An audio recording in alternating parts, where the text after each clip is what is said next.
Hello students, तो आज एक बार फिर से मैं आपको क्लास 9 के चैप्टर 1 सेल चैप्टर का मेमोराइज करवा देता हूँ। ठीक है, तो सेल जैसा कि हम लोग सब जानते हैं, सेल जिसे हम लोग बोलते हैं फंडामेंटल यूनिट ऑफ लाइफ। ठीक है, सेल जो है हमारे लाइफ का मतलब हमारे बॉडी का फंडामेंटल यूनिट होता है। हमारे बॉडी का जो स्ट्रक्चर है वो सारे सेल पर बेस्ड है। हमारे बॉडी को स्ट्रक्चर प्रोवाइड करता है सेल। हमारे बॉडी के अंदर जितने भी फंक्शंस होते हैं जैसे रिस्पायरेशन, एक्सक्रीशन, रिप्रोडक्शन, सारा फंक्शंस परफॉर्म करता है कौन? सेल। तो सेल जो है हमारे बॉडी का, हमारे लाइफ का सबसे बेसिक यूनिट है, फंडामेंटल यूनिट है और स्ट्रक्चरल यूनिट है, या इसे फंक्शनल यूनिट भी बोल सकते हैं, क्योंकि हमारे बॉडी को स्ट्रक्चर सेल प्रोवाइड करता है और हमारे बॉडी के अंदर जितने भी फंक्शंस होते हैं वो सेल परफॉर्म करवाता है। तो आइए देखते हैं कि सेल की डिस्कवरी कैसे हुई, सेल की खोज कैसे हुई, किसने किया सेल की डिस्कवरी। स्टूडेंट्स, सेल का इन्वेंशन नहीं हुआ था, सेल का डिस्कवरी हुआ था। ठीक है, तो सबसे पहले सेल का डिस्कवरी किया था किसने? रॉबर्ट हुक ने। इन्होंने डेड सेल का डिस्कवरी किया था। कौन से सेल का? डेड सेल का डिस्कवरी किया था रॉबर्ट हुक ने। कौन से ईयर में? 1665 में रॉबर्ट हुक ने डेड सेल का डिस्कवरी किया था in the year 1665 from bark of tree. इन्होंने पेड़ के एक टुकड़े से डेड सेल का डिस्कवरी किया था। किसने? रॉबर्ट हुक ने। उसके बाद उसके कुछ सालों के बाद 1674 में एंटी वॉन ल्यूवेनहॉक नाम के एक साइंटिस्ट आए और उन्होंने लिविंग सेल का डिस्कवरी किया। किस चीज से? पॉन्ड वाटर से। उन्होंने तालाब के पानी से एक लिविंग सेल्स का क्या किया? डिस्कवरी किया। किसने? एंटी वॉन ल्यूवेनहॉक ने। उसके बाद फिर सेल के डिस्कवरी होने के कुछ 200 साल के बाद सेल के अंदर न्यूक्लियस होता है, इस बात की खोज हुई। और इस बात की खोज किसने करी? रॉबर्ट ब्राउन ने। रॉबर्ट ब्राउन नाम के एक साइंटिस्ट ने इस बात की खोज की कि सेल के अंदर न्यूक्लियस होता है, जो सेल के अंदर हो रहे सारे फंक्शंस को क्या करता है? कंट्रोल करता है। न्यूक्लियस को हम लोग बोलते हैं मास्टर ऑफ द सेल या फिर brain of the cell. Cell के अंदर जितना भी फंक्शन परफॉर्म हो रहा है सबको कंट्रोल करता है कौन? न्यूक्लियस परफॉर्म करता है। ठीक है बच्चों, उसके बाद फिर दो साइंटिस्ट आए, क्लाइडेन और शॉन। उन्होंने सेल थ्योरी दिया। ठीक है, सेल थ्योरी दिया गया था क्लाइडेन और शॉन के द्वारा। सेल थ्योरी के अंडर में 3 स्टेटमेंट्स आते हैं। ठीक है, पहला स्टेटमेंट तुम्हारा होता है all the living things are made up of cell. मतलब इस दुनिया में, इस वर्ल्ड में जितने भी लिविंग ऑर्गेनिज्म है, जितने भी लिविंग थिंग्स हैं, सारे का ऑर्गेनाइजेशन सेल से हुआ है। ठीक ना। उसके बाद फिर सेकंड जो तुम्हारा आपका स्टेटमेंट होता है सेल थ्योरी का, वो ये है कि cell is the structural and functional unit of life. ठीक ना, किसी भी लाइफ का, कोई भी लिविंग ऑर्गेनिज्म के लाइफ का स्ट्रक्चरल यूनिट मतलब उस लाइफ को, उस बॉडी को स्ट्रक्चर प्रोवाइड कर रहा है, और फंक्शनल यूनिट इसका मतलब कि वो उस बॉडी के अंदर फंक्शन परफॉर्म करवा रहा है। ठीक ना। तो सेल क्या है? हर लिविंग थिंग्स का, हर लाइफ का स्ट्रक्चरल यूनिट है और फंक्शनल यूनिट है।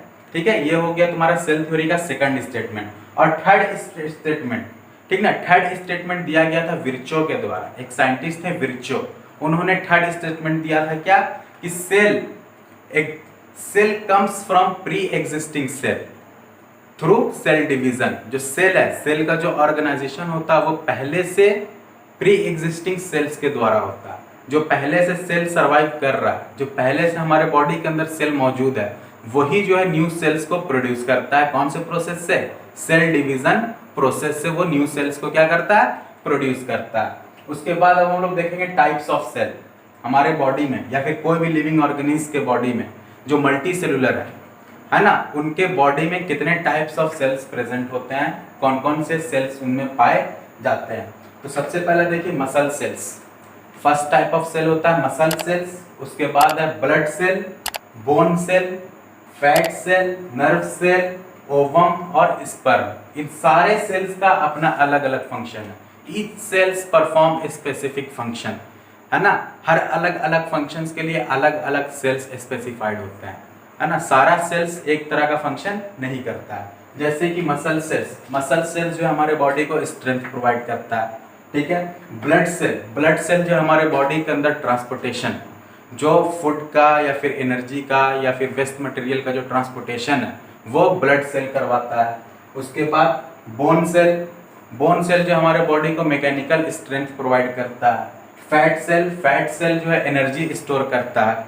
नर्व सेल जो ट्रांसमिशन ऑफ मैसेज, हमारे बॉडी में जो मैसेज का जो ट्रांसमिशन होता है in the form of electrical impulse, उस मैसेज के ट्रांसमिशन में हेल्प करता है कौन? Nerve cell. और ओवम और स्पर्म ये दोनों सेल जो है वो रिप्रोडक्शन में हेल्प करते हैं।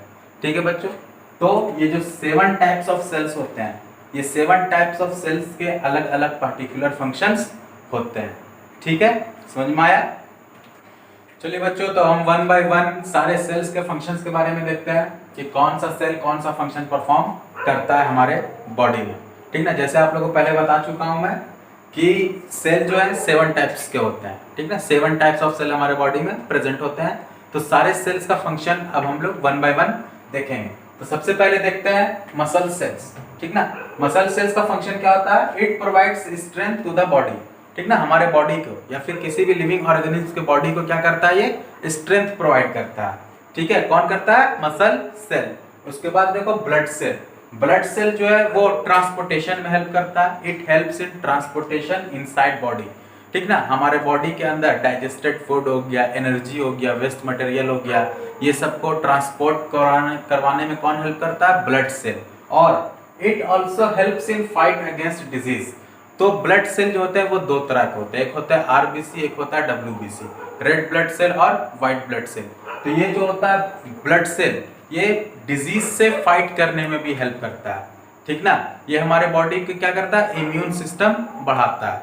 ठीक, उसके बाद देखते हैं bone cell.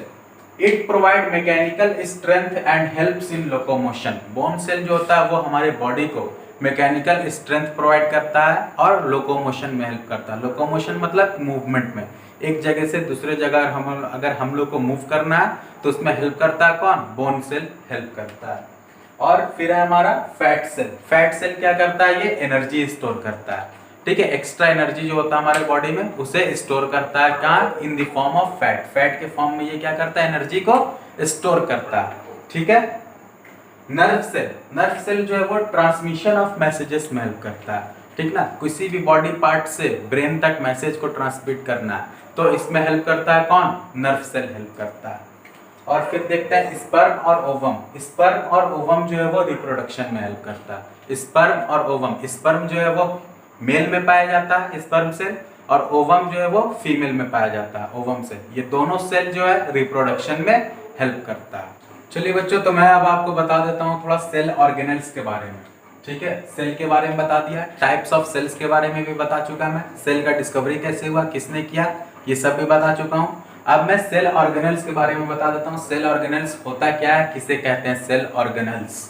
The basic components which combine together to make a whole cell are called cell organelles. तो सेल के अंदर जो बेसिक कंपोनेंट्स पाए जाते हैं, जो कंबाइन होकर के एक साथ होकर के पूरे एक होल सेल का फॉर्मेशन करता है, उसे हम लोग बोलते हैं सेल ऑर्गेनेल्स। मतलब सेल को हम लोग कह सकते हैं कोई भी लिविंग बींग्स का, कोई भी लिविंग थिंग्स का बेसिक यूनिट। और जो ऑर्गेनेल्स होता है वो सेल का बेसिक यूनिट होता है। ठीक ना, ऑर्गेनेल्स एक साथ कंबाइन होकर के पूरे एक सेल का फॉर्मेशन करता है, उसी को हम लोग कहते हैं क्या? Cell organelles. तो सेल के अंदर कुछ मेजर सेल ऑर्गेनेल्स कौन कौन से होते हैं ये देखिए। प्लाज्मा मेम्ब्रेन, न्यूक्लियस, साइटोप्लाज्म, ये 3 सेल ऑर्गेनेल्स जो है ये ऑलमोस्ट एवरी सेल में पाए जाते हैं। कोई सा भी सेल हो उस सारे सेल्स में पाया जाता है ये तीनों cell organelles, plasma membrane, nucleus और साइटोप्लाज्म। और बाकी कुछ ऑर्गेनेल्स हैं, देखो एंडोप्लाज्मिक रेटिकुलम, गोल्गी apparatus हो गया, या फिर इसे हम लोग गोल्गी बॉडी भी बोल सकते हैं, लाइसोसोम्स, माइटोकॉन्ड्रिया, प्लास्टिड्स और वैक्यूल्स।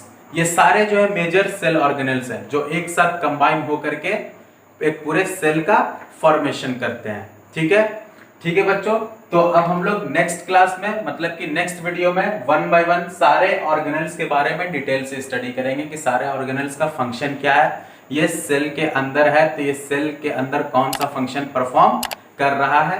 आज के लिए इतना ही, बाकी का हम लोग नेक्स्ट वीडियो में देखेंगे।